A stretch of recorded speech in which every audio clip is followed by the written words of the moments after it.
नमस्कार. तर स्वागत आहे तुमचं माझ्या एका नवीन व्हिडिओमध्ये. आज मला बनवायचा होता पुलाव, पण तो माझ्याकडून झाला मसाले भात. तर तो कसा झाला चला तर मग आपण बघूया. तर इथे मी कुकर ठेवलं गॅसवर तापण्यासाठी. त्यामध्ये तेल घातलं. भरपूर असं तेल बी टाकलं होतं.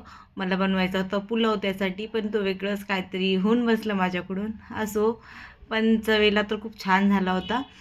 जिरे मोहरी टाकली. जिरे मोहरी तडतडली की कांदा टाकला. कांदा चांगला लालसर रंग येईपर्यंत परतून घेतला आणि त्यानंतर मग मी याच्यामध्ये सगळे खडे मसाले घातले होते, जसं की दालचिनी, ती मसाल्यातली इलायची, तेजपत्ता, लवंग, मिरे, जिरे आणि ते पण मिनिटभर तेलात परतून घेतल्यानंतर शिमला मिरची, फ्रेश मटर घातली.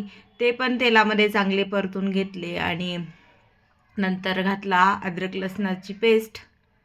आता अद्रक लसूण पण परतून घेते, कच्चं राहायला नको काहीच.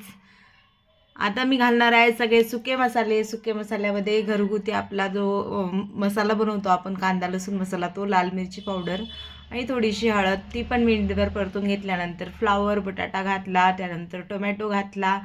मिक्स करून घेतलं. भरपूर अशी कोथिंबीर घातली वरतून. ती पण एकदा मिक्स करून घेते आणि धुवून आता मी तांदूळ पण तेलामध्ये परतवण्यासाठी टाकले. तुम्ही कसा पुलाव बनवताना मला एकदा कमेंट करून नक्की सांगा आणि माझ्याकडून काय चूक झाली हेही मला कमेंट करून सांगा. का बरं माझा हा पुलावसारखा झाला नाही ते.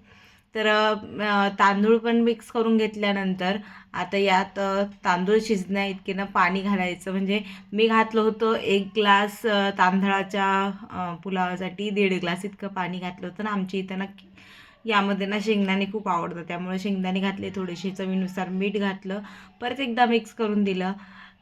कुकरची लीड लावते आणि 2च शिट्ट्या मी इथे करून घेतल्या होत्या. तर असं हा माझा पुलाव मी बनवला होता, पण तो झाला होता मसाले भात.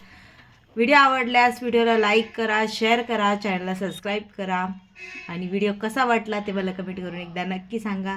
चला तर मग आपण भेटूया पुढच्या व्हिडिओमध्ये. तोपर्यंत बाय.